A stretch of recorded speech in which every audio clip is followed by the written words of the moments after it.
Hey guys, hey, good evening. Hello, good evening. It is another Thursday evening. Yes, it is indeed another Thursday evening. And of course, I'm here, I'm back in the seat, and it is always about Jamaica track and field legacy. And tonight we have another outstanding Jamaican who has made us proud on the track. And of course, I want to say Happy Easter. It's almost Easter. Happy Easter to each and everyone, wherever in the world you are. Welcome, whether you're coming in from Africa, Europe, Antarctica, Oceanic, North America, South America, Asia. Welcome to another night of track and field chat from, of course, Jamaica's perspective. And I also want to say a special good night to all my Olympians, all the athletes, each and everyone who have been here every week, week after week. A special good night to Josiah, my youngest fan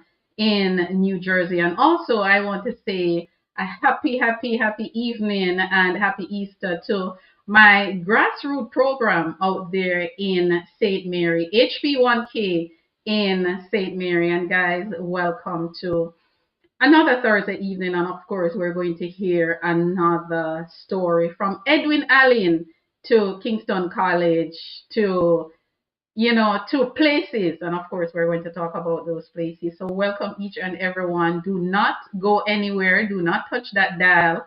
I will be right back. And of course, already we have Olympian Vonnie M who is here with us. So, guys, do not go anywhere. I will be right back. And of course, when I return, I will have my guest in the chair. Again, welcome to another night of track and field, and it's all about Jamaica track and field legacy. And I will be right back. Jamaica's track and field legacy is unmatched. It is a story of triumph, resilience, and extraordinary talent. But do you know the stories behind the athletes who brought us glory? Hi, I'm HP, founder of HP Chat Track. My mission is simple: to celebrate the rich legacy of Jamaica track and field and shine a light on the incredible people who make it happen. Winning that race was a dream come true, but the journey wasn't easy. It's not just about medals, it's about inspiring the next generation. Jamaica track and field isn't just a sport, it's our pride, our culture, our heart. Every week I sit down with athletes, coaches and fans to bring you stories of dedication, passion and legacy. Plus, we've got exciting news and exclusive insights into the world of track and field. Make your Thursday night be at HP's place. Come hang out with us at HP Chat Track Studio, where track and field is our business. Jamaica. One people, one legacy. And we are back, and guess who is with me, guys? None other than Javon Powell, of course, one of my many favorite Jamaican athletes. And as you guys know, I have a lot of favorites, and he is one of them. Javon, welcome to HV Chat Track. How are you, sir? I'm good. Thanks for having me. Awesome. And before we even start, already we have people rolling in.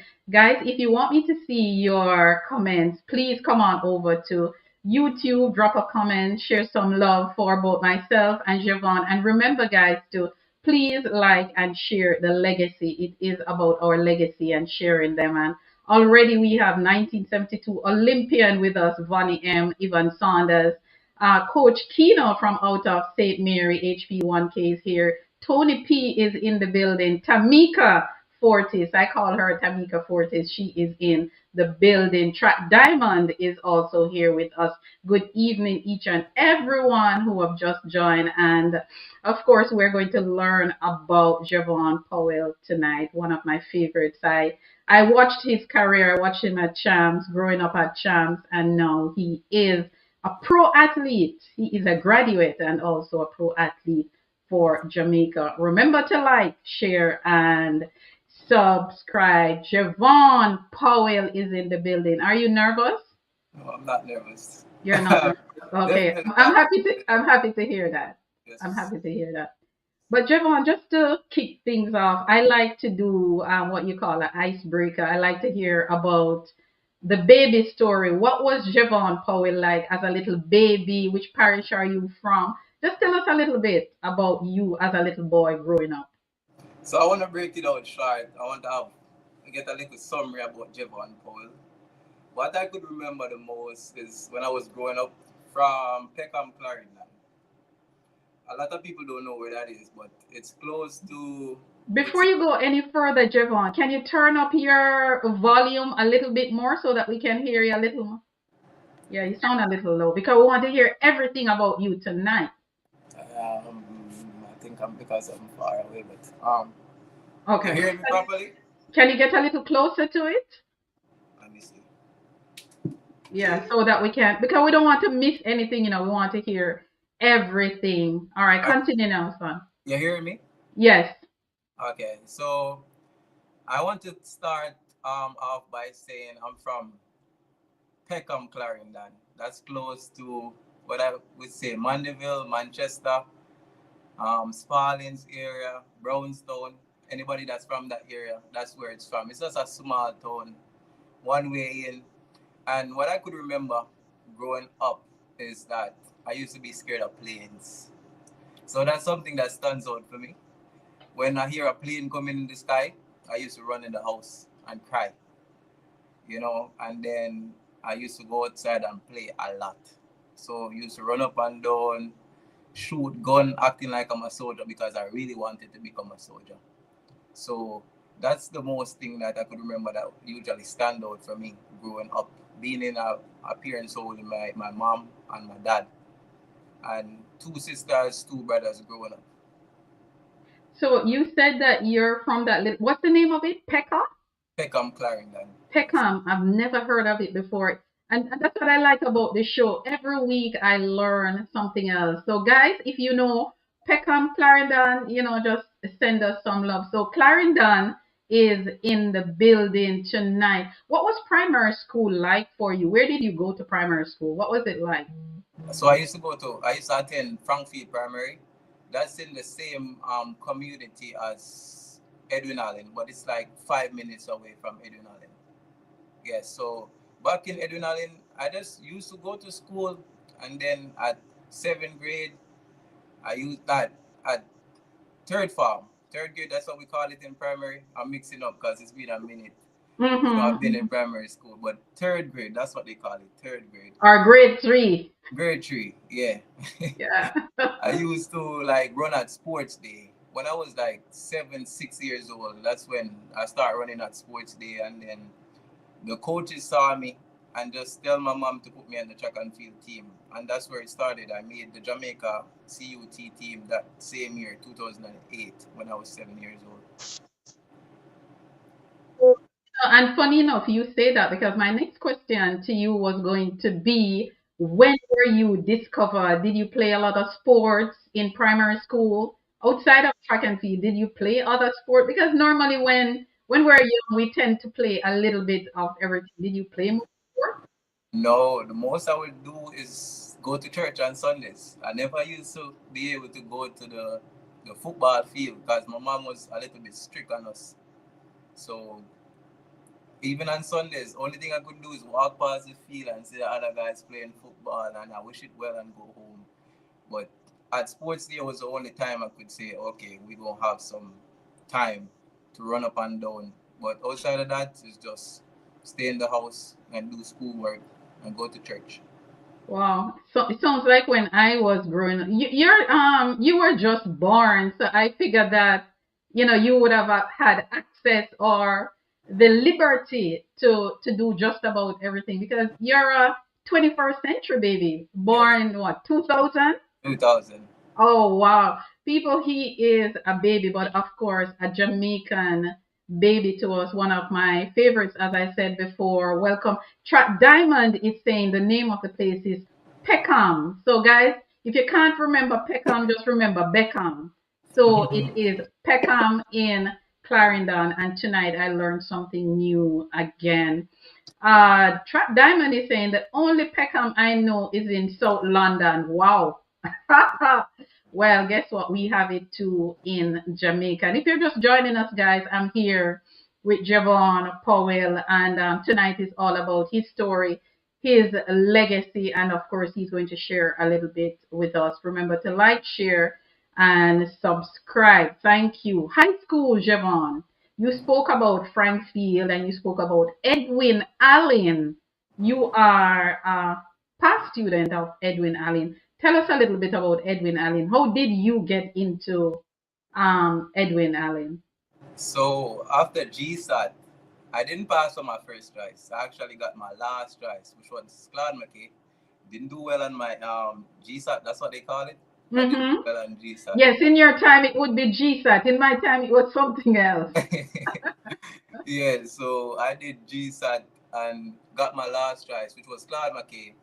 And then when I went to the orientation, it was like, I told my mom that, yes, this is it for track and field. I'm not going to do it anymore. And then she knew somebody in the community that had connection with the coach at Edwin Allen. And that's how Mr. Stoner discovered me. I was really good in primary school, and I got a transfer to go to Edwin Allen. And then being at Edwin Allen, my first 3 years, I went to Edwin Allen at 10 years old. 10 years old, I was turning 11 in November. So I was a class 4 athlete doing track and field. And it was like I wasn't focused. I was the best in primary. So coming to Edwin Allen, I was still the best. So I didn't see the need to put in any effort in practice. So after 3 years passed, I was slow because you have to practice to get better.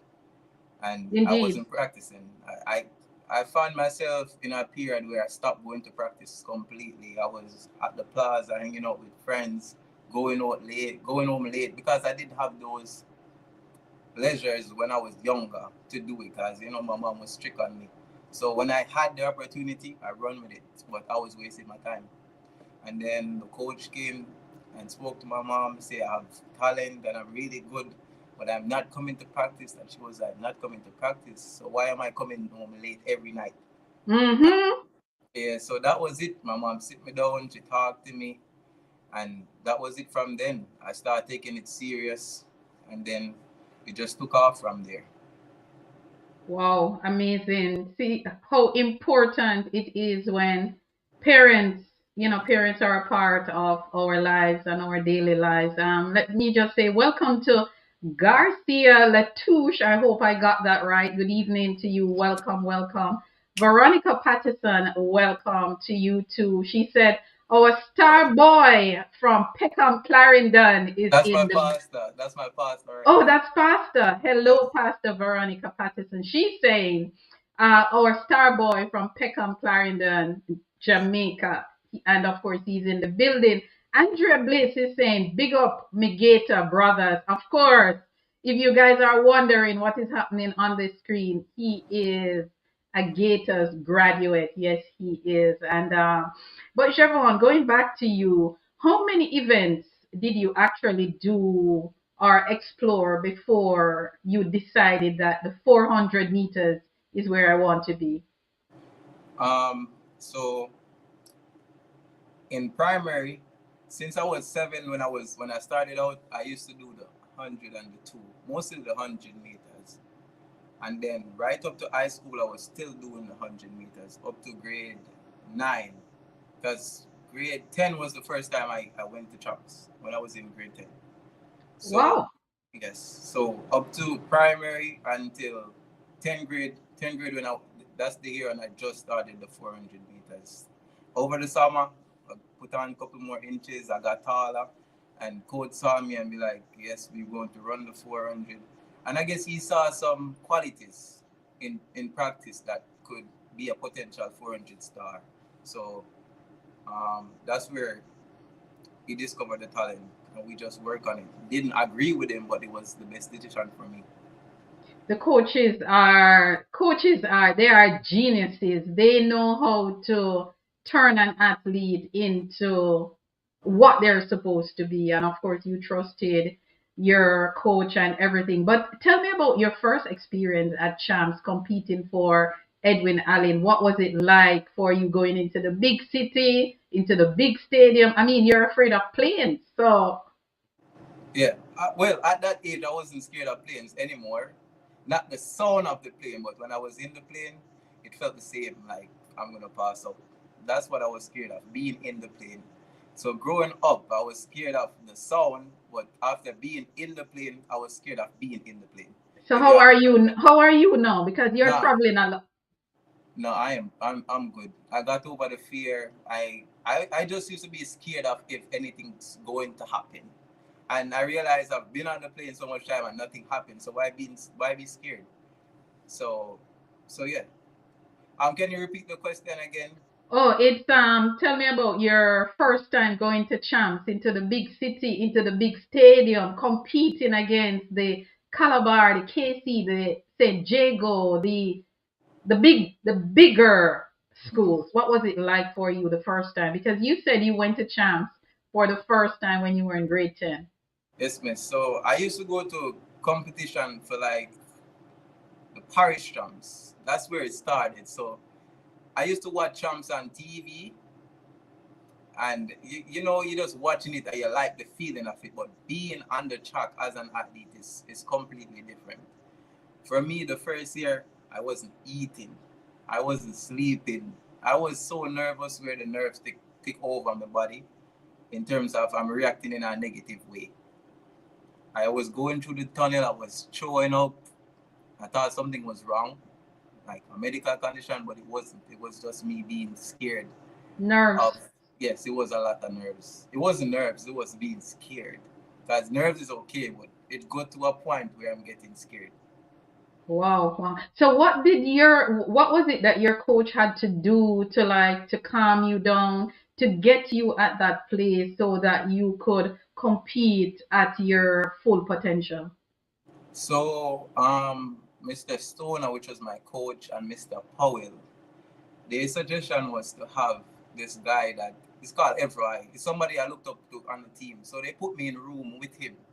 So he could have monitored me, make sure I'm eating, drinking, sleeping. So that was a way they paid a more like a special attention to me in the whole first year of the championship. Wow.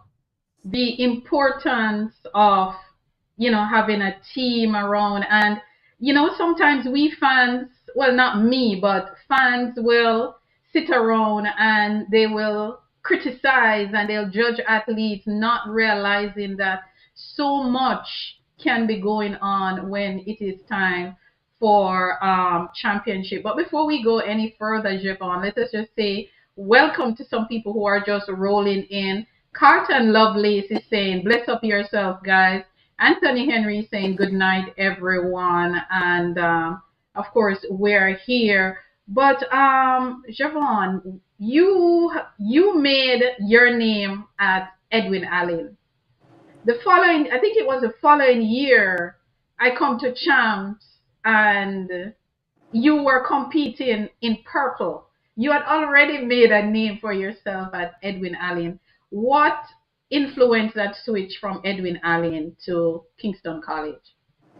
If I should be honest, since I was younger, Kingston College was like in my heart. That's the school I really wanted to go to because I had the passion for track and field from I was smaller. And growing up, it was the Kingston College athletes you see doing really well. And then I don't know, I was just more drawn to Kingston College rather than Calabar or JC. There was just something about the purple and white. So in the long run, it just ended up where I did my first year two at Champs. I came fourth. I came back at Champs, and that's when I won the 400.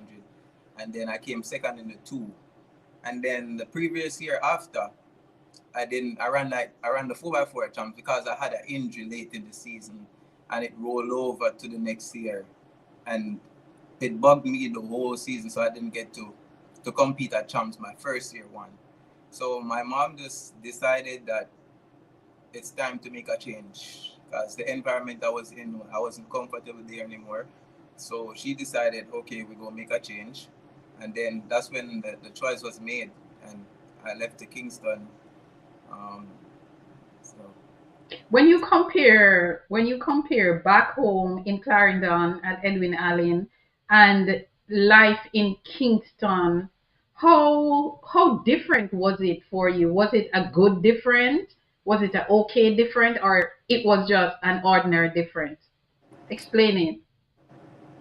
It was a good different if you have the mindset that I know what I wanted coming to Kingston. I know the pressure I had behind me leaving from Clarendon to move to somewhere else.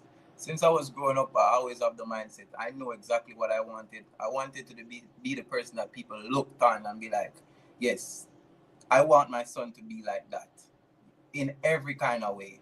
So I came to Kingston with the mindset of I gotta get it right, gotta get it right. There's a lot of distraction in Kingston in terms of the fast food, the party, everything like that. And those are stuff I never had. I never had none of that. And being exposed to that now is just like I have all the freedom to do it. But I know it's not good for me. So Mm-hmm. that's where the discipline, and I had discipline since I was small because that's what my mom grew me into the church, so I had to stay focused and I make sure I make my mom proud. That was my number one priority to do. So when you came into Kingston and you saw the fast life and the bright lights and stuff, you were able to hold it together because of course your mother ensured that you were rooted and grounded before letting you go. Yes. Big up to Pastor Patterson. She came in. She always pray for me, and you go to church, and if you go to church and that's what you grew up on, the Yes. Bible, so you have to be disciplined. I used to feel guilty not doing what God says in the Bible.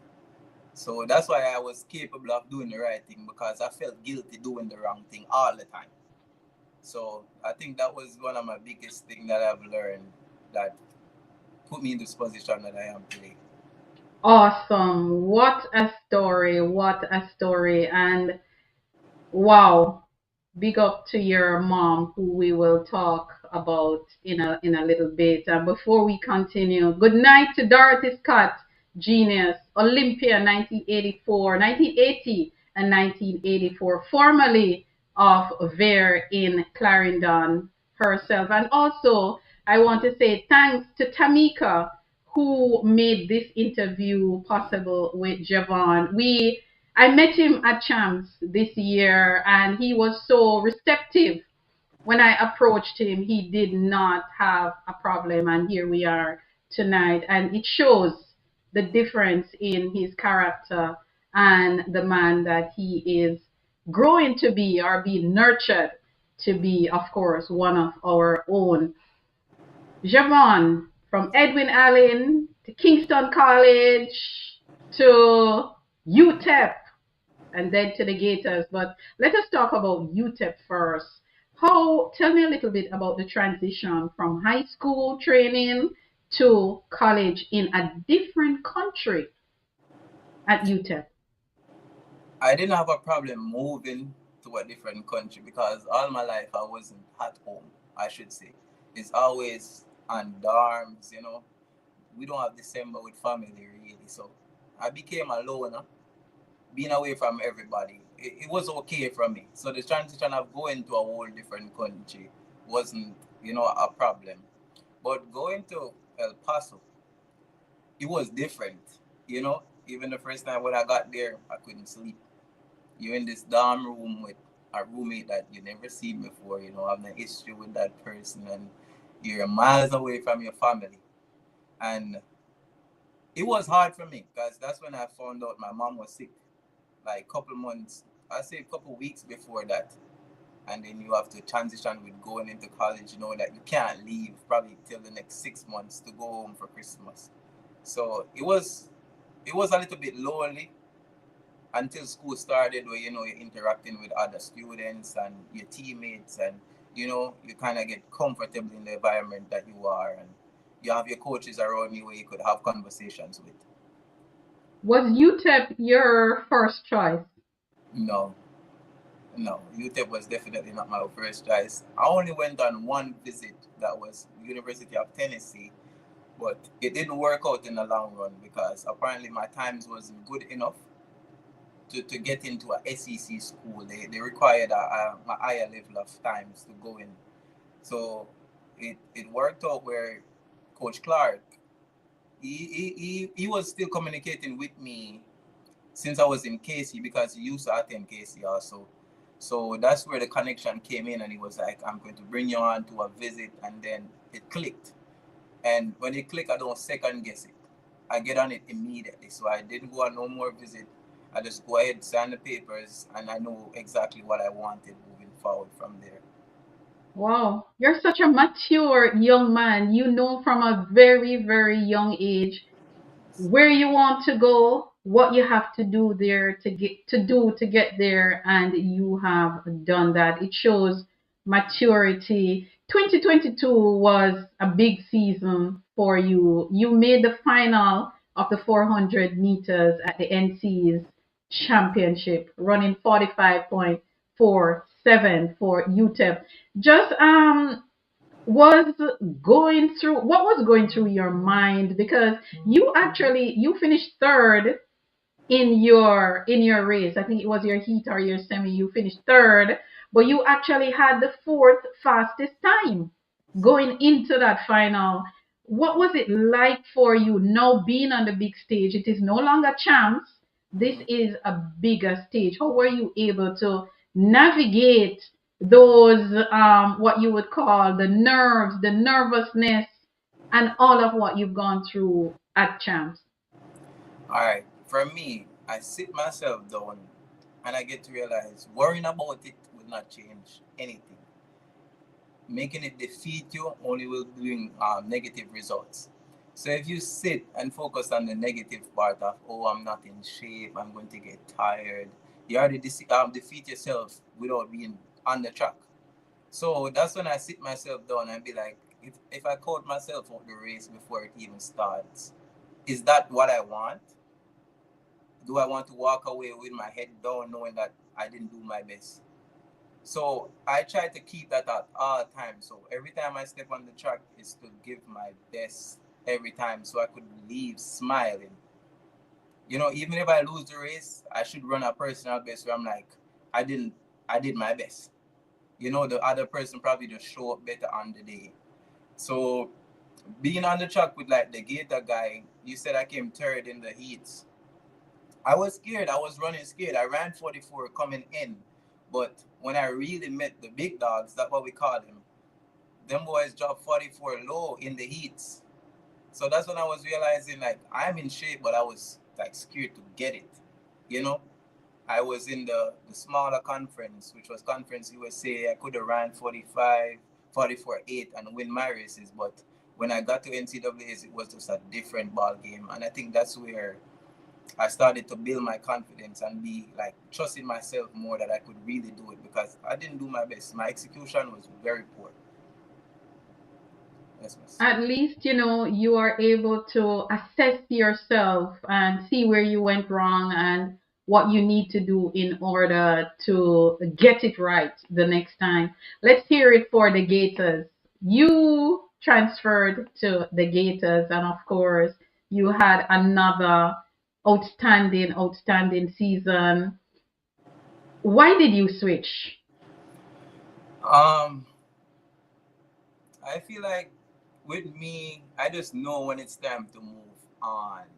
You don't play around. Yeah, I know when it's time to move on. You could feel it when, I think I accomplished what I wanted and it's time to move on to the next level, which was I wanted to be in the SEC, because I've been in the Conference USA, and it gives you like a little bit more comfort being the best in there. You're the best in the conference, but I want to be best in the nation. So I feel like I wanted to get in more of the SECs, which is like close to NCAA quality of performance. And then Coach Clark and Coach Osina was moving on. So I was like, this is my opportunity to move also, because they were leaving UTEP. So I just left with them, but I went my separate ways, Let's talk about Coach Clark, Davian Clark, my good friend, Davian Clark. What did you know about Davian before he started coaching you? Did you know who Davian Clark was? Yes, I met Davian Clark in 2017. I met him in 2017. I took a picture with him. But a couple of years after, like 2 years after, that's when I really remember, oh, this is the guy I took the picture with. Because he was close to my aunt's boyfriend, and I got introduced to him through them. And I was exposed to college since I was like in my second year too at Edwin Allen. So that's where the part was paying, where I got introduced to Coach Clark, and he was like sending me subjects I need to take, and I know he used to run for Kingston College. I know he used to run for Jamaica, and we used to communicate back and forth. Yeah. Did you know that he was one of Jamaica's most dependable quarter milers? Yes, when it comes out to Indeed. the 4x4, yes. Yes, he is. He is a superman. When you give him that baton, he is like a superman. 2024, the Gators were on fire. I mean, you ran a remarkable time running your PB 44, mid 44, 44.54 at the NC's outdoor. How do you think the switch from UTEP to the Gators helped you to achieve your that mark? I think going into Florida, it built me more mentally. I was around a lot of pro athletes where it's just like everybody want to win. We show up every day and you see how them work, you see them work hectic. Everybody's just going to get it, get it, get it. And it's like the conversation you'll be having with those people around you is just all about running fast, making money, making this a career. So that's when my mindset switched. Every day I went out there, I work hard. Not thinking about what I'm working hard for, but I just don't want to put anything on the line. I want to show up on the line, being sick and still run fast. That's the mindset I had. If it's raining, if it's hot, I still want to run fast. Shouldn't be no excuse. That's the environment I was around. So I think it built me mentally. The talent was there, the work ethic was there. It's just to get your mental right, where you could go out there and put it together. Because I know a lot of times, at least be in shape, but if your mind not ready, then you're not gonna get the result you want. Wow. Man, you are too mature. You make me look immature, but I like it. I like that at age 24, you are 24, right? Going 25. Yes, miss. You are so mature and you know what you want. Guys, if you're just joining us, welcome wherever you're joining from. I am here with another Jamaican standout, very young but very mature. He knows what he wants, where he wants to go, what he needs to do to get there. Javon Powell, another one of Jamaica's outstanding quarter miler, Olympian, a young Olympian is here with us. And Tamika, of course, is saying I'm welcome for the hookup with Mr. Powell here, my new friend, and of course, one of my many favorite Jamaicans. Diamond is saying the Davian Clark, the great. Of course, Davian is a character. Let me ask you, Javon. Davian is a comedian, isn't he? Of course, yes. Is truly a comedian. How was Davian able to, somebody who has done that, Davian has done that many, many times for Jamaica, being coached by him. How did you feel having him around you in your camp to motivate you and just get you ready for championship? From me and Coach Clark, it's like after every class, straight to his office. We sit and we talk for hours. He gonna talk and he gonna tell you exactly what you need to do. Exactly. Him and Coach Asina, we sit and we have conversation where it's like, Javon, save your money because after college done, you're not gonna get paid immediately. You will Mm-hmm. get a contract, but you're not gonna get paid immediately. So save your money, set up where you could get your green card and all of that. He tell you the process of getting your life together from the freshman year. So the conversations was the best with Coach Clark, and that's one of the things I like about him, to be able to have a conversation where he could give me knowledge because I always want to learn more. And he was the guy that been through the track, the college, and that was the same path I was on. And I wanted to go professional. I wanted to get a degree, and I wanted to represent my country. And he had all those experience, and he passed a lot of knowledge to me, and I make sure I didn't write them down, but I keep them in my head at all times. Let us say big up to the pair of Davian Clark and his wonderful wife, Lastina Golden Clark, for, of course, taking the time out to mentor and help our young one here. And of course, it's not Jamaican athletes they've worked with. They've worked with athletes from other countries. So, Lastina, if you are watching, Davian, if you're watching, big up from myself and Javon. Let me just read something here from Track Diamond. Monica Lewis is saying hi to Heather and guest. Hi to you, Monica Lewis. Track Diamond is saying Javon won NCAA for the Gators 2024. Yes, he did. He was never projected to finish that higher up in the Open 400. Great leg on the relay. How did you feel going into that final last year when you, and this is why I don't like this projection thing. I don't like prediction. I don't like projection. But how did you feel knowing that you weren't the favorite, but you came out on top? I could speak. When I was at UTEP, I came seventh in the finals. My first year at Florida, came seventh again. And then this was my final year in college. I had to get it together. So going in the finals, I was the best. My coach tell me every day I am the best. So there's no reason for me to, lose or get beaten by anybody. It wasn't no pressure, but I didn't make the finals at SECs. I had a little injury. We didn't speak about that. We didn't make it to the finals. We move on. That didn't mean I wasn't good enough to go out there and win the race. So it was no pressure. When I ran the heats, I ran 45-1, and I laid on the ground, and my teammate came and he was like, "What's wrong?" I'm like, "Bro, why am I not running 44 seconds? I'm trying so hard." And I just went home and I prayed, and I be like, "God, I leave everything in your hands moving forward. No pressure tomorrow. We go out there, we get the 4x1 out the way." And when I just go in the finals and the gun went off and I felt the best. And I just flow with the flow and just run, not thinking about the time, nothing, no contract, anything like that. So I just wanted to win.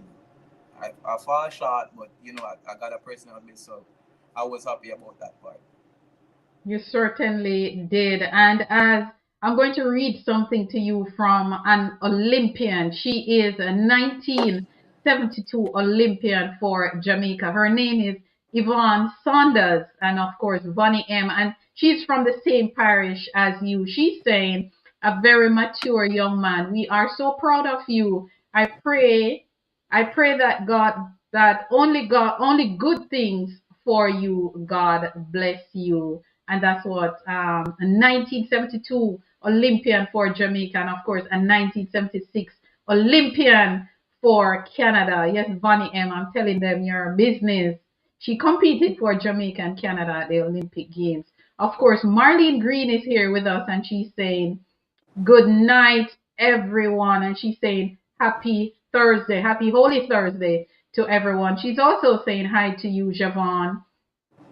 Pastor Veronica Patterson is saying Mr. Powell is also one of the greatest drummer. I love it. I love it. Talk, Pastor. Tell us everything. Javon Powell is a drummer. I would love to see you on the drums. Oh my God. Amazing, amazing, amazing. And Track Diamond is also saying he ran a great leg in both relays. Listen, man, I tell you, and this is why I like doing this, people, because we learn about our athletes. We not just see them run and expect them to also run fast, but we hear their stories behind the scene, and that is what I like to hear. Kern Brown is saying, "Big up the Peckham crew. That is it, General." Peckham crew, big up Peckham crew. I can claim Clarendon because my mother is from Clarendon. I don't know anything about Clarendon, but tonight I'm from Clarendon. Coach One Kina is saying, No, guys, I'm going to say something. Forgive me for what I'm going to say. Kino is saying that he's just finished eating bun and cheese, and because I won't be having any bun and cheese, I don't want to hear any bun and cheese story because where I am, there's no bun and cheese around me, and I'm a little depressed. I'm a little sad, but thank God I am here with Javon tonight, who is making me feel a little better. Javon, compare the training. How did training at Champs? Edwin Allen and Edwin Allen and Kingston College. How did that training prepare you for what was to come in college? I think what prepared me was the 400 training at Edwin Allen. Because when I started in 2016, it was new. Like, it's nothing I've felt before. I've never run the 400 before that particular time. So the mental part of track and field started at that moment, where it's hard, but it's beneficial in the long run. And it puts your body to a level where pain was nothing. Like, if I broke my toe, if I cut my hand, it was like nothing to me because feeling the pain of the 400 training is like my body is just immune to everything else. So I think that's where everything started. But going to Kingston College, practice was much easier because I was focusing on running the 200 that year. So stepping down, doing the 200 training, it was like a breeze. But going into college, that's where everything changed, and this is like big man stuff now. We had to put that work in because it's just a higher level of competition, and it's like you could see the best in college go on to the Olympics, the World Championship, and get a medal. So you have to be prepared for that. I like how you taught Javon. You said something just now. You said when you were at Kingston College it was a little easier, but when you get to college, a big man thing. And this is what I keep saying. Sometimes our athletes run so fast in high school and we think that they are ready for the next level, but the next level is big man and big man thing. It's a whole new different level of competition. But before we go any further, guys, let me just tell you a little bit about Javon, just a little bit. He's still young, just 24. He is a graduate of the University of Florida, the Gators. Yay! He graduated what, last year, this year? He's an Olympian. He was a member of the Jamaica Olympic team to Paris. He ran in the 400 meters. World Championship 2022, Javon was also there in Eugene. He won a silver medal. He ran in the 400 and he also won a silver medal in the 4x4. National champion 2022 while he was in college. Of course, NCAA champion 2024, and he competed for two universities in America: University of Texas El Paso, UTEP, and University of Florida. NACAC under 23 gold medalist and silver medalist in the 4x4 and also the 400-meter flat. Listen to this, guys.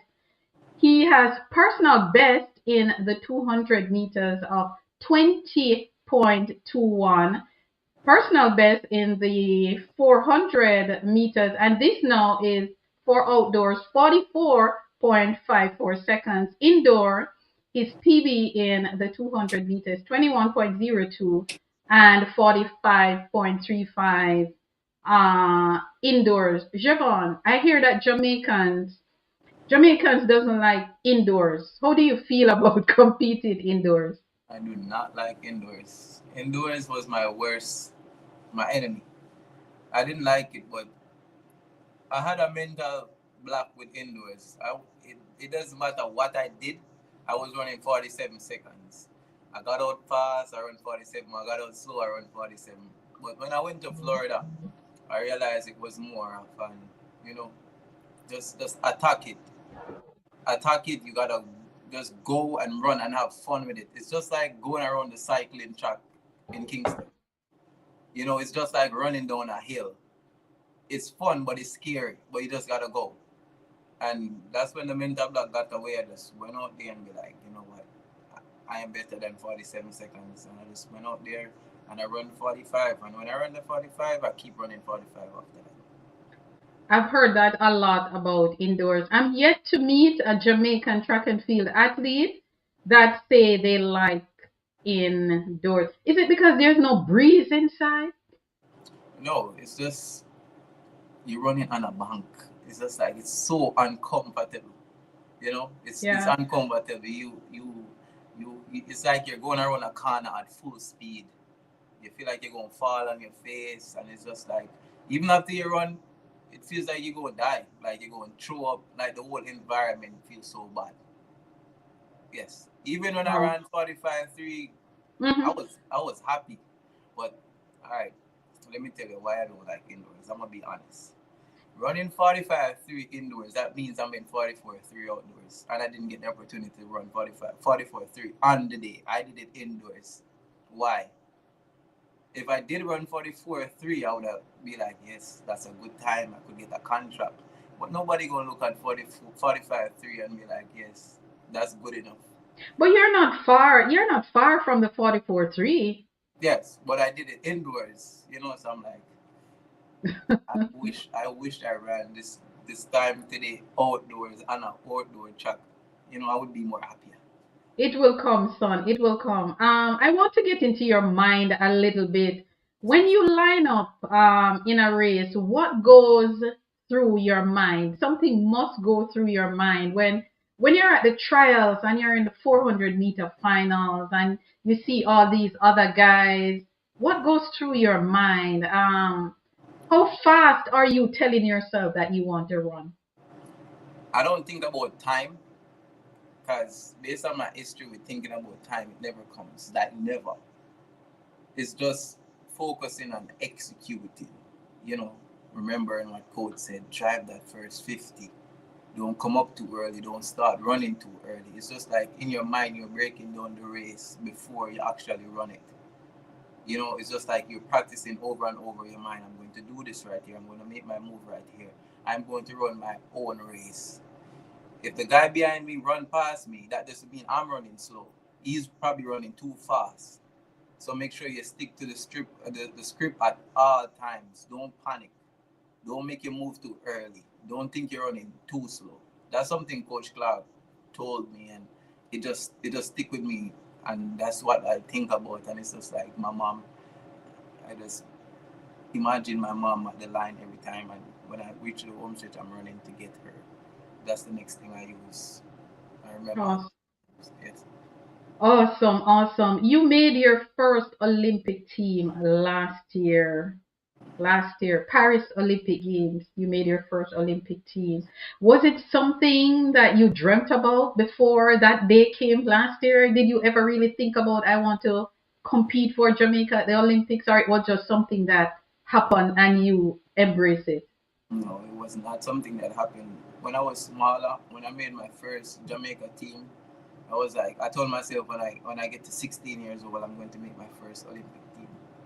I think that year was an Olympic year, and I'm like, I'm going to make the Olympic team at 16. I mean, it didn't happen, but from I was small, I'm like, I have to, because I looked what was the highest level of track and field, and I wanted to accomplish that.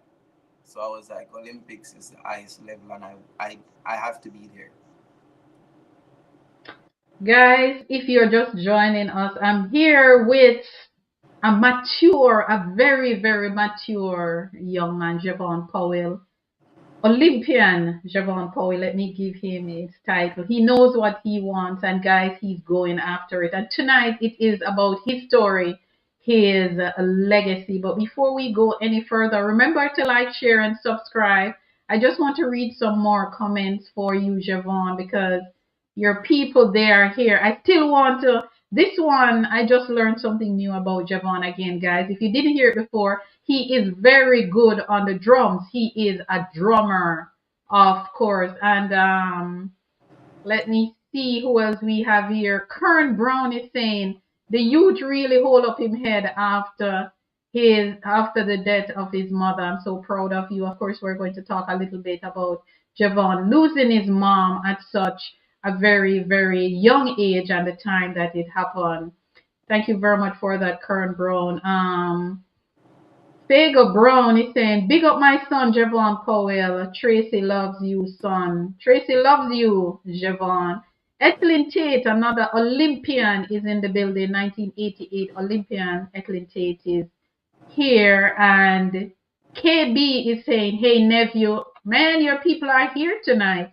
Javon, I like that. I like the support. Of course, Trap Diamond is saying, she's asking about the distance over 60 meters. And she's saying Leron Clark and Gayan Evans beast at the 60 meters. Of course, Jamaicans once more. Javon, injuries. You have injuries is a big part of any sport. It doesn't matter which sport, but we're sticking with track and field. How are you able to manage or prevent injuries?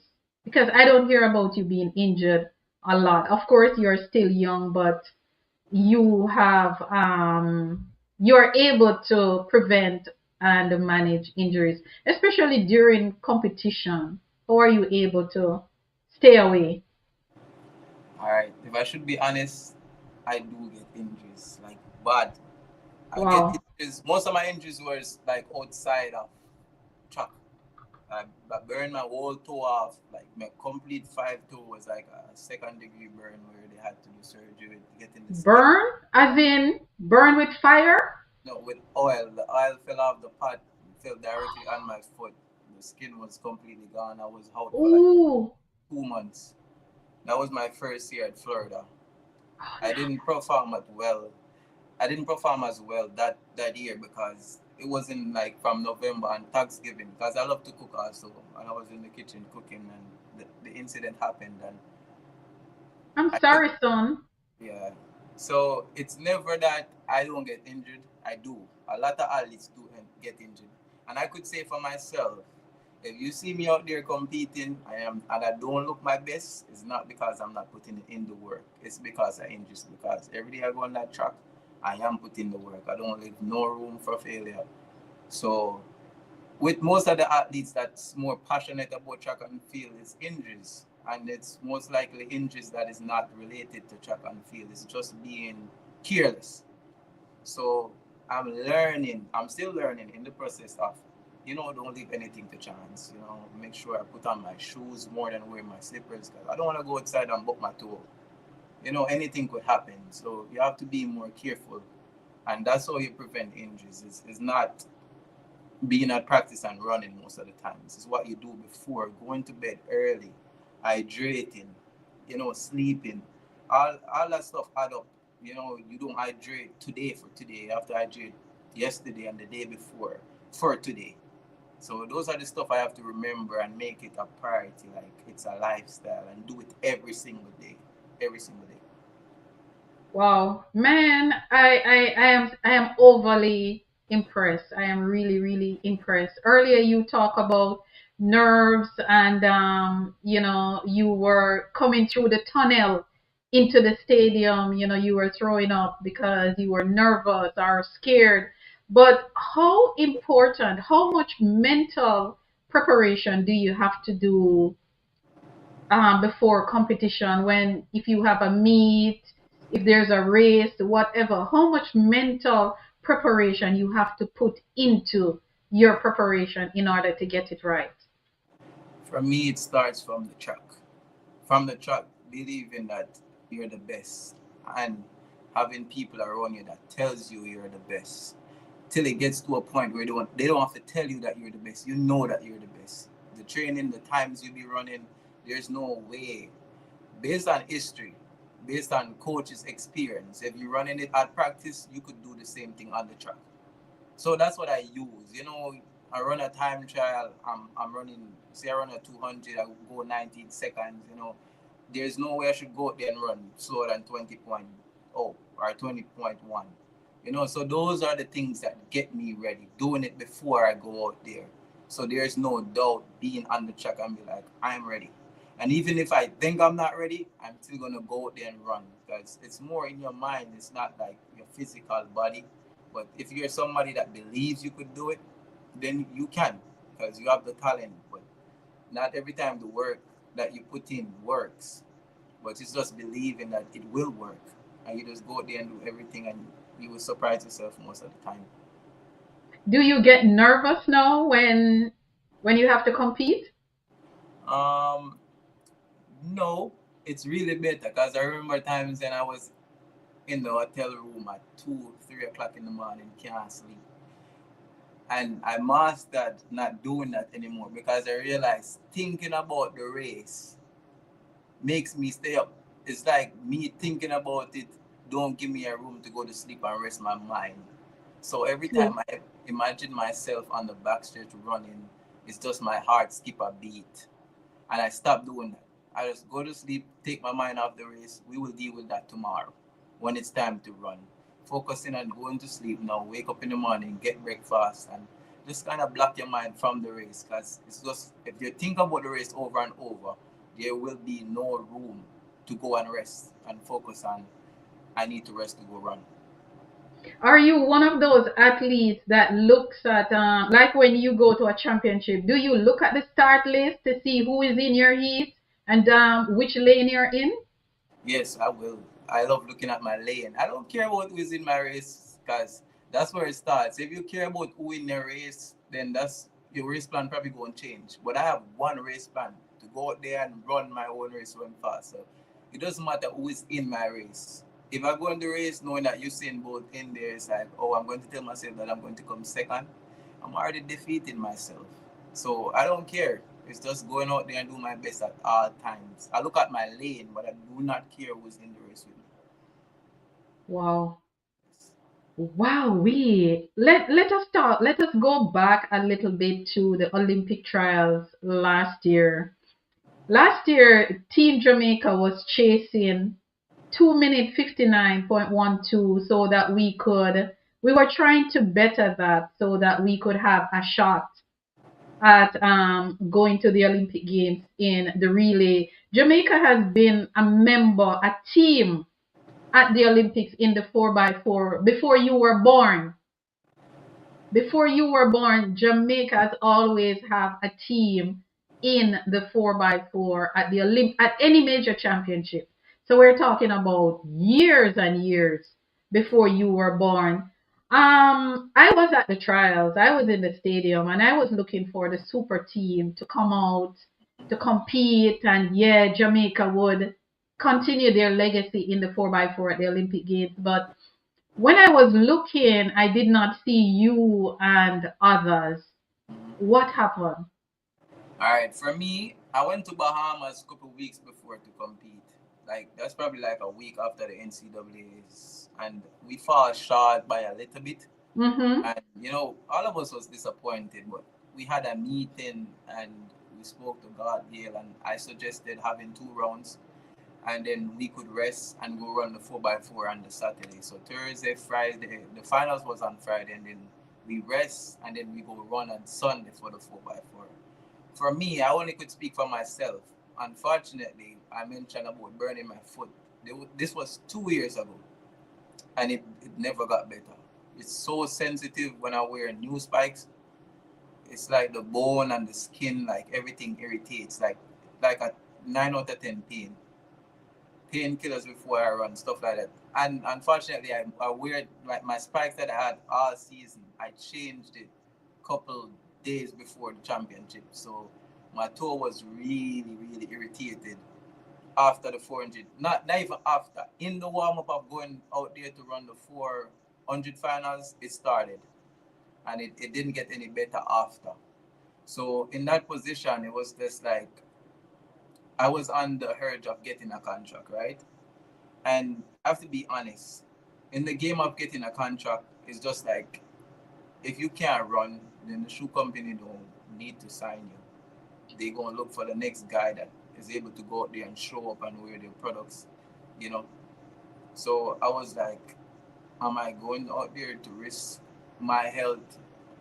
It's not being selfish for me. It's just thinking about myself more because I can go out there and help the team qualify, but I was just thinking about my future also, But I was a little bit disappointed with the other guys, the the guys that came first and second. But Mm-hmm. I still understand that I don't know what's going on with them. You know, I know what's going on with me, and it's like a real life situation that I'm in right now, and I have to make a choice of, go out there. What if I can't even complete the race? Then it's gonna be on me. It's still gonna be on Javon. Didn't bring the stick around. So I don't think it was a selfish choice, but I had to put myself first in that. It was a hard choice because I'm the person. You call me any time of the night, I am ready to go out there and run around that track with the stick, especially for Jamaica. So yes, that was the whole process for me, and yeah. How did that affected? Did that affected your contract any at all? You getting that contract? No, not in my knowledge. It was Okay. yeah, it was after when like Puma and stuff was saying that was one of the reasons why they didn't sign me. I didn't hear it directly, so I don't speak on it as much. It could be I false agree. information. Yeah. But I wasn't contacting with Puma. With Adidas was where I was. Those are Okay. the person I was interacting with back and forth. So they were like, okay with the choice I made. So I was like, that's fine with me. Okay. Because and I'm going to be honest with you, a lot of us fans were disappointed. I was disappointed too because as I said, I was in the stadium. I'm about Jamaica track and field legacy and to realize that we were not our legacy was broken because for the first time Jamaica wasn't sending a men's team for the 4x4. But what I want to ask you, Jevon, do you think if an athlete is built to run and they're not going to run, do you think it is unfair that fans want to hear why, want to hear something? I think most of the athletes try to be, secretive, and it's kind of personal when it comes on to injuries. Not because of the fans, it's just because of other athletes out there. They don't want them in their business apparently.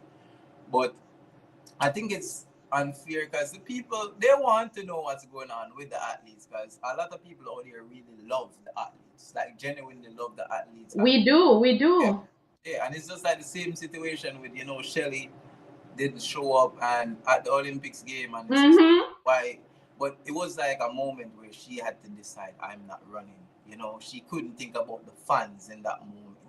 She had to think about herself. But it's just when you reach on a professional level, it's best to keep certain things as a not a secret, but keep it as like private as possible.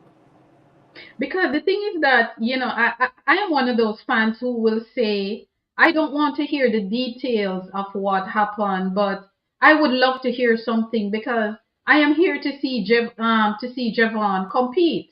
And if Javon is not competing, I'm thinking that Javon or his team will come out and make a statement to say, okay, Javon wasn't able to make an appearance, but you will see him soon. Tell us anything. We don't have to know the details. And as I said before, a lot of Jamaicans were disappointed. They were unhappy that our top three guys in the 400 did not turn up for the relay. And now Jamaica is not going to have a team in the relay. So, communication is just, to communicate with your fans and thing. But how did you feel though when you were in Paris and the 4x4 was lining up. And for the first time, Jamaica was not a part of that relay. Tell me honestly, what kind of emotions you were feeling?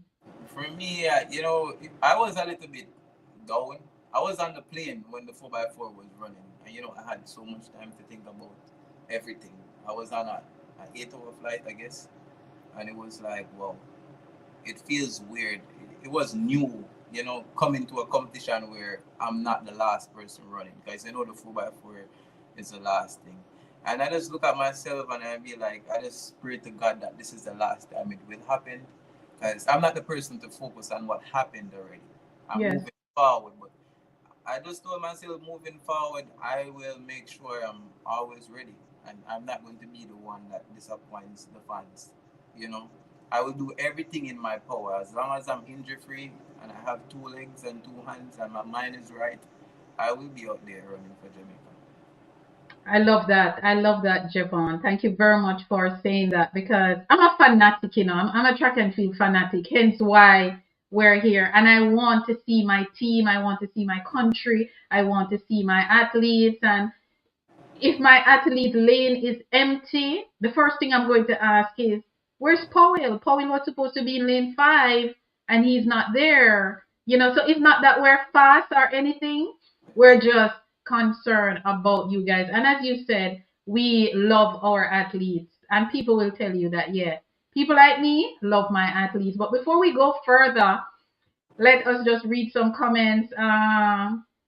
The reason being podcast is saying full of knowledge like Bible. Are you that in a Javon? You're full of knowledge like the Bible. I love that. Monique Pete is saying, good night, my brother. My Love you. sister. Oh, that's your sister. Okay, that's his sister, Monique. Monique, welcome. Thank you for being here. Julie Blairy is saying, hey, cuz, good night, everyone. It's from Theodore Carnaldi. Anthony Henry is still here. He said, you are a very brave runner. And of course, I think he maybe he's talking about the indoors and thingy.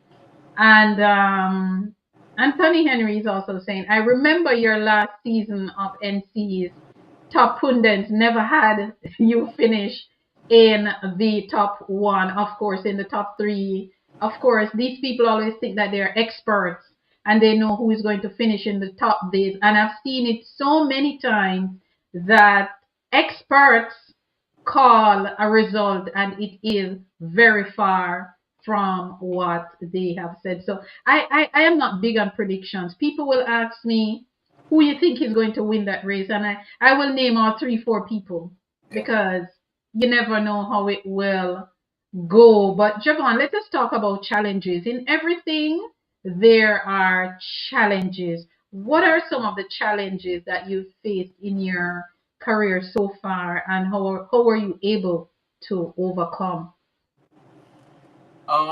The biggest challenges I've been through my career is just, moments when I reflect on. I always talk about my mom. I think that's the biggest thing that affected me through my whole career. And then leaving college is the next one. I'm going to speak on leaving college, and it's just like you don't know where your next check is gonna come from. And it's just like this is real life moving forward. You have to pay your own bills, you know. Everything that happened before that moment in terms of little injuries, and I just give God thanks that I reached this moment where I'm like, I don't even know where my next money gonna come from to pay my bill. So that was the biggest challenge I faced. I think I managed myself enough to not go to a point where I'm depressed or I'm worried about anything. If I see any challenges and I see any problems in my life, I get on it immediately and try to figure out what I could do best to make it go away, per se. So anything that is in my control, I get on it immediately. If it's not in my control, I move forward and I leave it. I don't focus on it. I don't stress about it. So I think just leaving college and then it's time to move back to Jamaica, and it's just you don't have any money and stuff like that. That's the biggest challenge for me, and just some pressure of I am responsible for making sure my family is good in the future. That's the only thing I could say the challenges were. Wow, you are unique. I like your story, and you're so young. Just 24, but your head is properly screwed on, as Jamaicans would say. You have your head on your body. How would you say going to college helped you to become the young man that you are today? I think I was the young man before college. I knew Wow. I knew what if I should express, like, give you my heart to feel how I feel towards making people around me proud, I never wanted to be the person where anybody look on and have anything negative to say about. So I put that in all aspect of my life. I want to be the person that, oh, he has a college degree, oh, he runs track, he's a really good athlete, he has a really good personality. you know, that's what I see myself at. I just set myself at that standard and try to maintain it at all times. Beautiful, beautiful. Before we go any further, Anthony Henry has a question for you. He's saying, so Javon, do you think it would have been nice if a public statement was made before the race? I think what he's referring to is athletes who are absent from an event. He's asking if you think that the athlete should make a statement. Have your PR person make a statement. You make a statement that we're not going to see, or even after, before or after. How do you feel about that? I think if you leave it up to me, I would definitely make a statement. But you have other people behind the athletes that they do not care what the fans think, to be honest. Oh, wow. Yes, so they don't think that anything that the athletes are going through it has nothing to do with the fans. But I could go back on the 4x4. I think there was an article that came out before I even run that I wasn't going to be able to compete. You know, so that's what gave me a little leverage over everybody else that quit. You know, people understand that I wasn't going to run before. Yes, but I think some other athletes that they pulled out last minute, like in warm up, they pulled out last minute in warm up. So there was no opportunity to send out and you know, warning that Javon Paul was not going to be able to come out there and compete because it was in warm up. Like stuff like that happens. At least get hurt in warm up. True. But yeah, leave it up to me. I would definitely give the fans or everybody out there that loves the sport, love the athletes, that you know Javon is not going to be able to compete, and that's it. Like it's just to give the fans a peace of mind, not to expect. Yes. Because it's very disappointing knowing that big star like Shelly Ann or Shericka Jackson is not going to show up, and everybody like, where's Shelly Ann? Where is, you know? It feels some bad because I don't want to watch a race if they're not in it. You know something, Javon? Man, I like you. You hit the nail on the head when you said, just tell fans something. We just want to, because the thing is that the sport is not just about the athletes or the event.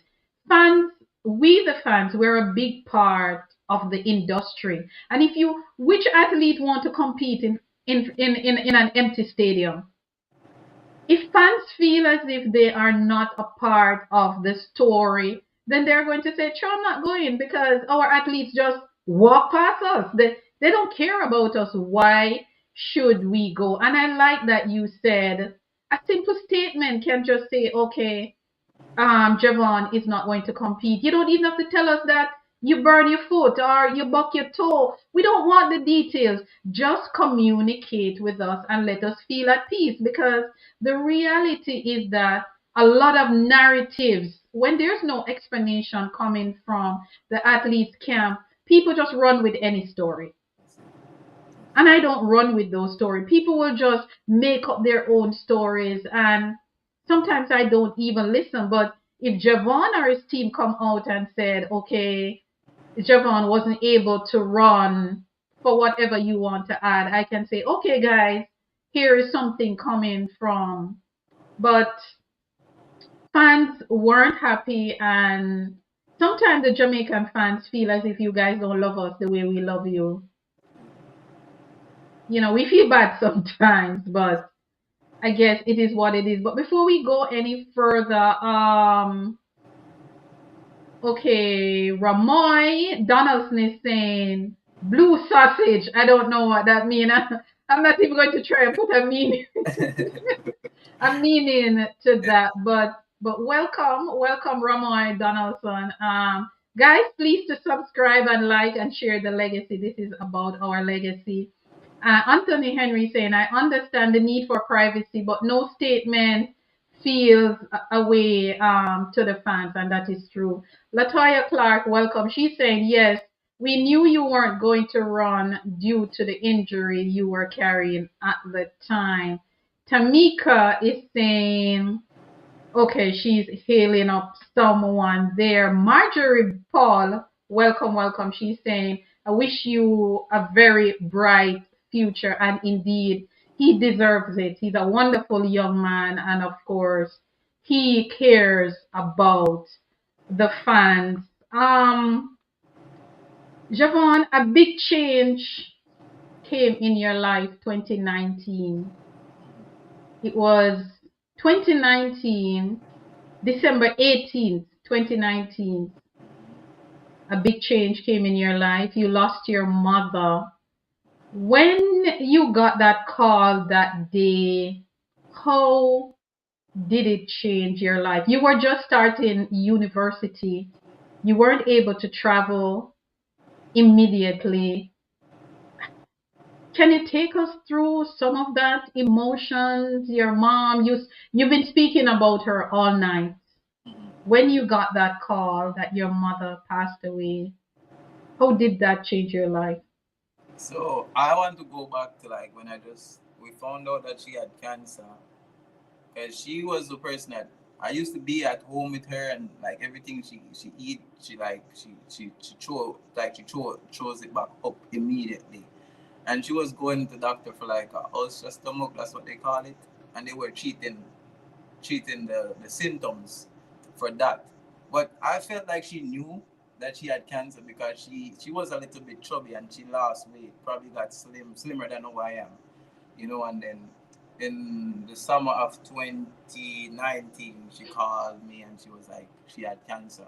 And that's when I was like, that was the saddest moment for me through this whole time, when she told me that she had cancer. And then I had to move to college. As I said, I couldn't see her, and I didn't get to see her before I left. As I was in Kingston, I had to leave. Everything was late because I had to do CXC, get my CXC results, and it was like later down in September. University already started, and everything was late for me. So I got there in September. I didn't get to say bye, whatever. But I went to college. That's the moment when I realized that I can't take my mom for granted. I talk to her every day. I remember days I didn't call my mother because I had other stuff that I thought was important. But I reached to a point where every day I talked to her, and like I was waiting for a call every day in the back of my head. If I get a call from my sister at 12 in the night, it was like shit. Sorry, it was like, oh, my mom passed away. That was like the negative thought in the back of my head because it was really bad. She was in and out the hospital. So I got the opportunity to go home in December because she was like, I was like, what you want? You want me to bring stuff for you coming back home? And she was like, no, I just want to see you. And I went to Jamaica like, she passed away like the 18th. I went to Jamaica the 17th. And I saw her the night. And she was like, Javon, stay with me. And she was like, I told her I practice in the morning. And she was like, okay, I will see you because she was supposed to come do a surgery on the Wednesday. And she passed away the day after. And Tracy, that's my next mother. She's the one that messaged me. And she deleted the message, but it popped up on my Apple Watch. She was like, Nancy dead. Because that's what I call her. I didn't call her mom. I call her Nancy. And my heart skipped a beat. I couldn't even cry because it was like I expected, and I just tucked away all them emotions for years. Where it was like I knew it was gonna happen, but I forced myself not to feel a way about the whole situation, which I did. But as a man, sometimes you don't want to be vulnerable to anything. So yes. How were you able to, you say you tucked away those emotions, but how are you able to not let those emotions interrupt your studies, training? Because here you are now in college, you have to be training, keeping your grades up, and you have to be, training. How are you able to do it? I like that question, and it stirs up from when you're smaller, you'd be like, oh, if my parents dead, I'm going to dead too. No, that is foolishness. Makes no sense. Don't tell yourself that. You have a life to live for yourself, and the world doesn't stop. Everybody gotta face it. It will happen to everybody, and you have work tomorrow, and we know that going to work is what will make me have a living the next day, because we have to live, right? And I'm not going to sit down and make what happened to me make me sit in the same position for days, being depressed, because nobody's gonna come and hand it out. All right, Javon, here's your degree. Oh, here's your contract. Here's your career. Nobody's going to do it if I don't get up and do it. So I developed the mindset. So regardless of how I feel, you know what? My mom wanted to see me doing good. So why being in a position where I'm just there crying, I'm being sad, getting fat, depressed, eating. I couldn't live with myself knowing that, oh, she's probably looking down on me, not being what she expected me to do in the future. So that's the point. I accepted everything. I accepted death. I accept the fact that you have to move on regardless of how you feel, because nobody is gonna come and hand it out to you. You have to work. You have to work for it, and that's what she Wow. wanted. Yes. Wow, guys. I have a 24-year-old here schooling me. Yes, he is schooling me, believe me. Javon, again, my condolences to you, losing your mom, who was a big part of your life. But you are just you're a remarkable young man, and you're holding it together. You're accepting life. You are remarkable. You're an awesome young man. And again, my condolences. I was getting a little teary just listening to you, speaking about your mom. It's wonderful. You'll be all right. You'll be all right. You'll be all right. Let me ask you something, Javon. I will be doing a sport training or a seminar or a clinic. Excuse me. As an athlete, as a current athlete, someone who is still active, what kind of information would you want me to put in my presentation that will help you as a current athlete to make better decision that will help you currently and also when you walk away from the sport? Repeat the first part of the question. I'm All sorry. right, the first part is I am going to be doing a sport training, a sport clinic for athletes, current athletes. So I'll be doing a training to talk to you about you as a brand, your work ethic, that kind of thing, how you use social media, all of that. What kind of information would you want me to present to you so that that information will help you going forward and after you retire? All right. So for me, based on the question, what I think is to maintain what would I say, like a good profile as a person. You're gonna tell me to maintain a good profile at all costs, because as an athlete, being on a level where most of the people know you in the world, you have a name for yourself. It's just like you're the first person to make headline, good or bad. If it's a positive or a negative situation, you're going to be on that main page.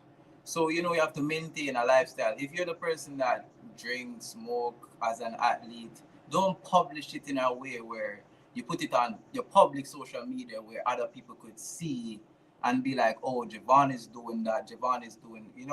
So you have to keep certain things more private and give everybody else the side of you where it's gonna sell, and be like, this is the Javon we know, this is the good person, and keep it that way. There shouldn't be anything, you shouldn't be engaging in anything that's not of the law, you know?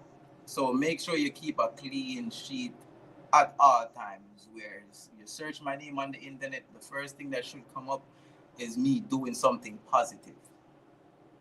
So, yes. Indeed. And I don't think you're going to have a problem with Javon Powell as a brand because you already have your head at the right place. But we're going to play a little game. But before we get there, the big question is what can fans expect from you this season? This season is also another championship year. Of course, Japan will be the focus. What can we expect from you this season? I am the person that I am going to show up at all times, and if I don't show up, I'm not saying I will not. Just know that it's probably injuries, because that's the only thing could stop me moving forward. So as long as I'm healthy and I'm out there, any event, anytime I step on the line, is to expect me to be in that top three, and it's not being in the top three anymore. Moving forward to the World Championship, it's a mindset of going out there and getting a medal. So that's what I think everybody should look forward from me moving forward.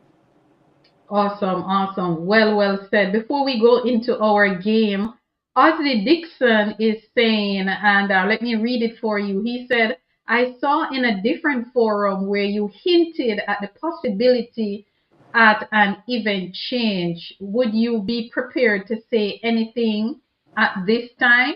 Thank you very much for that, Ozzy. Event change. Do you want to talk about that a little? Can you share anything as it relates to that?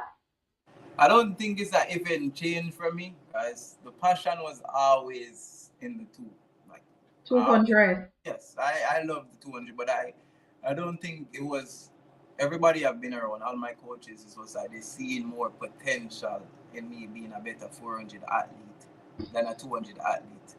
But I know in myself that there's potential where I could, based on my experience of going into the 200 and going into the 400, the way I feel running the 200, it was more like this is something that I really need to take serious. Because I probably did like 10 200 my whole life, where versus the 400 where I did like 100. So I think if I put more focus on the two and the passion that I have for the two, I think I would be like a great athlete in the 200. So I'm not gonna leave the four alone. I love the 400. I will still do both, but at the championship, you have to choose one. Yes. So I like the idea that you are exploring. As you said, the 200 is not new, but I like the idea that you want to explore other events because we, as it is right now, we're kind of weak in the 200. So I'm looking forward. I'm looking forward to that. But let me ask you something. What are your thoughts on the Grand Slam? Grand Slam is perfect. I, I love the whole idea of, even looking at, I've been there, I've been in the stands, I watch, not even focusing on the grand prize, but the whole vibe of, athletes are coming in events that they're not um, um, new, like they're new to the events. Like, I'm a 400 athlete, I don't really focus on the 200 as much. And be able to run the 200, you probably got a next love for the two. Is like, oh, this is fun. I want to do it. And then they're changing the game with, making athletes making more money. mm-hmm. That's one of the main reasons we're doing the sport, if we're going to be honest. To make sure we're getting a fair income from. It's a career. Yeah, it's a career. Yeah. So you want to make sure, say, you're getting paid. And in terms of, if you're going to compare the Diamond League to the Grand Slam now, it's just like moving forward, if this thing becomes successful, I'm going to more lean in towards getting in the Grand Slam as a racer than going to the Diamond League because, the last place money in the Grand Slam is more than what you get to win the Diamond League. So you just have to be more logical and be honest with yourself as an athlete, what you want to accomplish. And it's just working towards getting more money.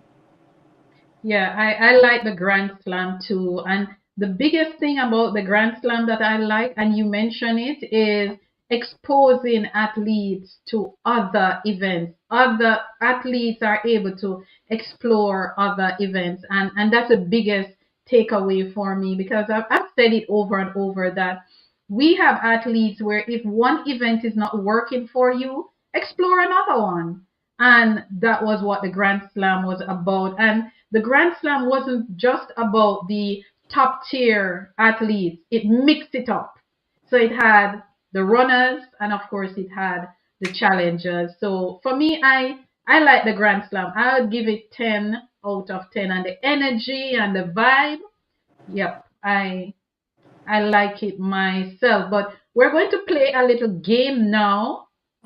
And how the game is going to go, you're going to tell me something about yourself, and I am going to tell you something about yourself. That's the first part.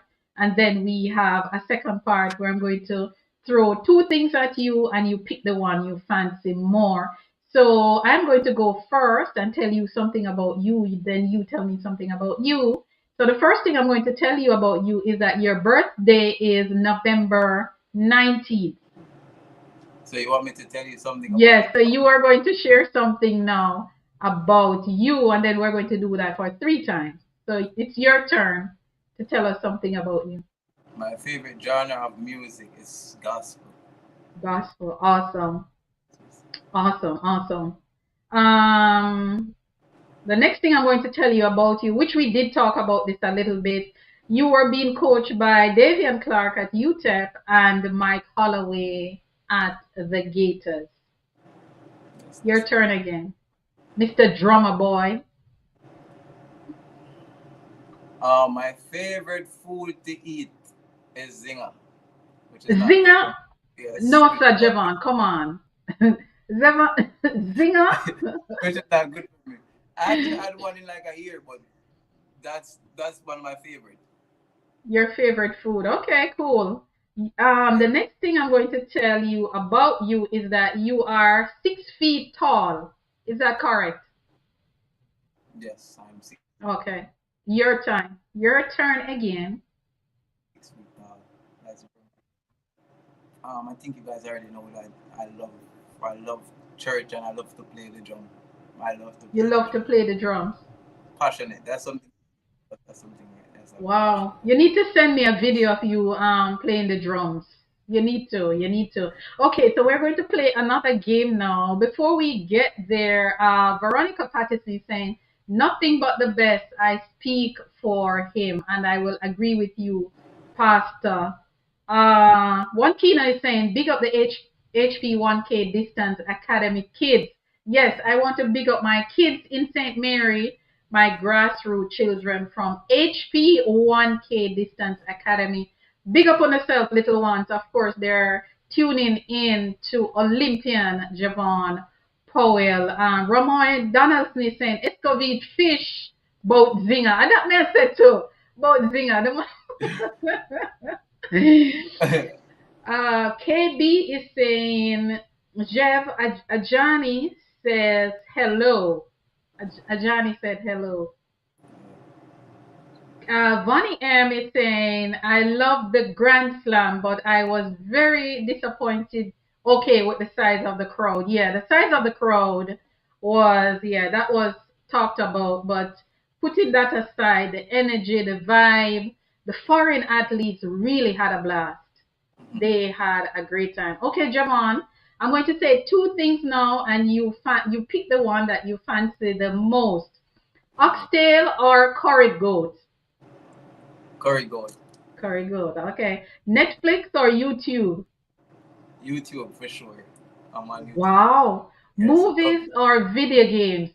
Repeat the first one. Movies or video games? Movies at my age now. Yes, movies. Wow. Gold medal or personal best? Gold medal. Gold medal. Beach or pool? Pool. Pool. Okay.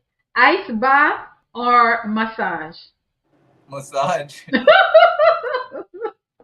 Ooh, that's funny. Champs or NC's championship? Jumps.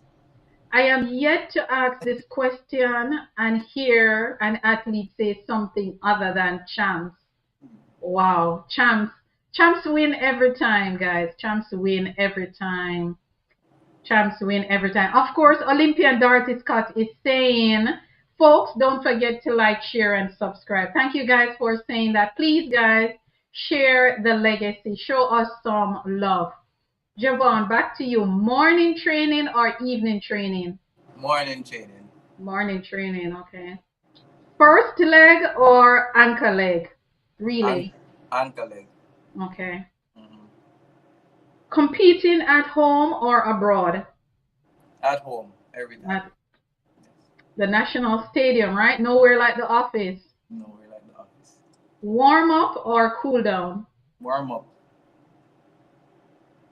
Instagram Reels or TikTok? Instagram. I'm loving TikTok now, but Instagram, I've been there with Instagram for a long time. Okay. Water or juice? Juice, definitely. I do not like water. No, man, come on. You're an athlete. It should be water. I do not like water. I have to be honest. And this is the big one. This is the big one now, Javon. I'm going to put you on the spot. Edwin Allen or Kingston College? This is not hard. This is not hard. It's not hard. Edwin Allen did great for me, but I love Kingston College. I've been there 1 year and it was, I don't know. So you're going to tell me that Kingston College get the nod over Edwin Allen? I'm sure the Edwin Allen people are going to be mad at you. They can't be mad. You know, we fall in love in a month, in a year, in a week. Love doesn't come like, you know, so it's that case. True. Reliving the highs, guy. The highs, the hustle, the heartbreak that transform a schoolboy standout into a Gator graduate and a proud Jamaican Olympian. The foundation laid at Champs shaped this young man and, of course, his family, his mother in particular. It has impacted the impact, the perseverance, the pride, the purpose is what it truly means to represent Jamaica. This young man is awesome. Javon Powell, you did a great job. This is a great interview. Thank you very much for taking the time out to be here. Let me tell you, I am not your mother, but I am proud. Thank you. I am proud. I'm proud of you. And as I said before, I've been watching you. I watch your career through Champs. From Edwin Allen, from the blues to the purples. And you have done brilliantly well for yourself, your family, your schools, your country. Thank you for being here. And if your mom was still here, she would be on this live tonight being very, very proud. She would be here tonight shouting, "That's my son. That's my son." Thank you very much for being here, Javon. And before you go, normally I give my guest an opportunity to ask me one question. So I'm going to give you that opportunity to ask me one question. So while you think about your question, let's just read some final comments and thank each and everyone for being here tonight, whether you're coming from Africa, Asia, North America, South America, Antarctica, Oceanic, Europe, wherever you tune in from each night. Thank you very much for being here. And of course, tonight we're here to celebrate another Jamaican who has done it for us. And he's still doing it. And guys, support him this season and forward. This season is another big season. And we will be cheering him on from the stands, from our television, from our phone. And before he asks me his question, I hope it's not too hard. Thank everyone for being here. I can't remember all the names, but guys, thank you. Miracle, welcome. And Miracle is saying, "I'm so proud of you, cuz blessings all the way. Love you, cuz bless up yourself." From Peckham. And of course, tonight I learned about another part of Jamaica. Peckham, Clarendon, between Clarendon and Manchester, you said? Yes, it's on St. Anne. It's like And St. Anne. Okay, big up Kingston College, and big up Edwin Allen, and big up what's the name of your primary school again? Frankfield Primary. Frankfield Primary in Clarendon. Big up Clarendon, big up the Gators, UTEP, everybody who contributed to this young man who is so humble, who is so respectful. I mean, all night he's calling me miss. I want to tell him don't call me miss, but it's fine. Thank you guys. And thanks again, Tamika, for making the link. We were at Champs this year and I was sitting there and Tamika came to me and said, Javon Powell is here. And I said, where? And she said, see, they're coming up. And of course, I introduced myself and I told him about this podcast and he did not hesitate in saying yes. A matter of fact, I gave him my number and he contacted me first. That's the kind of person he is. Support, a team player. Thank you very much, Javon, for being here. And of course, Tamika is bigging you up because you are a Fortis. A Fortis is a Fortis forever. So now, time for Javon to ask me his question. Please don't let it be hard. I'm just Exactly. kidding. I'm just kidding. Go ahead. It's going to be chocolated. So, based on my knowledge and my experience talking to you, I see that you're really passionate about, the whole track and field. What inspired you to start your podcast and your YouTube channel and get into athletics overall? Um, I did track when I was a little girl, not for long, but I did track. It is a sport that I've always loved. And what my early influence was a journalist called Bobby Frey. You might not know, I don't think you know who that is, but Bobby Frey is one of Jamaica's outstanding track and field analyst, a sports analyst, just as good as Hubert Lawrence, and that was my early influence. But as you said before, it is passion, and I think that our athletes are not celebrated enough. So that was why I decided to start this podcast to share, to celebrate our athletes and also to share who they are with the entire Jamaica and the world. That's great. I love that. I love Thank that. you.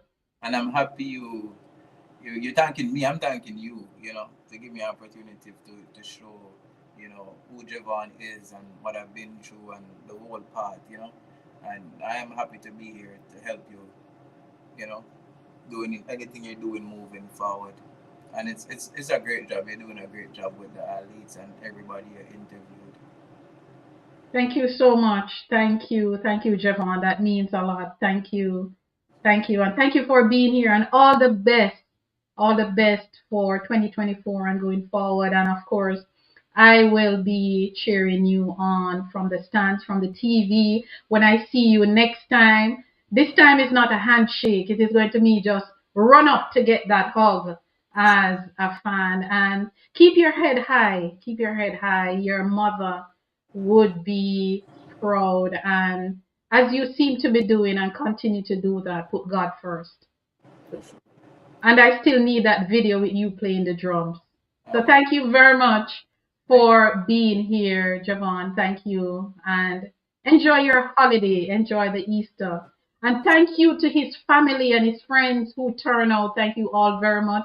To everyone who turned out tonight, please to like, share, subscribe, and spread the word, please. Ethelyn Tate, 1988 Olympian, formerly of there, she's saying, great interview and all the best for the season, Mr. Powell. So all the fans are saying all the best for 2024. And you will do well. You will do well. You're very humble. You're knowledgeable. You are smart. You're bright. You are respectful. Thank you very much for being here, sir. And have a good night and have a great weekend. Thank you, and same to you. And thank everybody. I gotta thank them because I like this moment where they remind me how much of them was like out there watching, and I have to show up for them. So I like the pressure of knowing that people are actually watching. So I have to do my best every time. So yes, I really appreciate it. You're welcome. You're welcome. You're welcome, Mr. Fortis, from the blues to the purples. It doesn't matter where you go to school. One Jamaica at the end of the day. Yes. And I'll see you soon and I'll talk to you soon. Have a great night. Thank you. Okay, bye. There we have it, guys. One of my mature, oh my word. He is mature beyond mature and he's just 24. Guys, let us show our athletes love. A lot of times they're going through stuff and they might underperform and we don't know why. Let us not be critical of them. Let us not judge them, but let us pray for them. Let us support them. Let us just be there for them. And it was so refreshing talking to him tonight. Yeah, it was very refreshing. And he's a smart young man. He plays the drums and Yeah. I like this interview tonight. When you think the interviews cannot get any better, they just keep getting better. And I want to thank all our athletes, for the job that they have done to sell our country, to put our country on the map. And to everyone who turned out tonight to support Javon and to show their love to HP Chat Track. Please to share, subscribe, and tell a friend to tell a friend. And anywhere the athletes are, please to give them my number. My telephone number is running on the screen. Wherever any athlete just give them my number and tell them to contact me because we want to hear their story. We want to celebrate them. We want to cheer them on. And guys, thank you very much.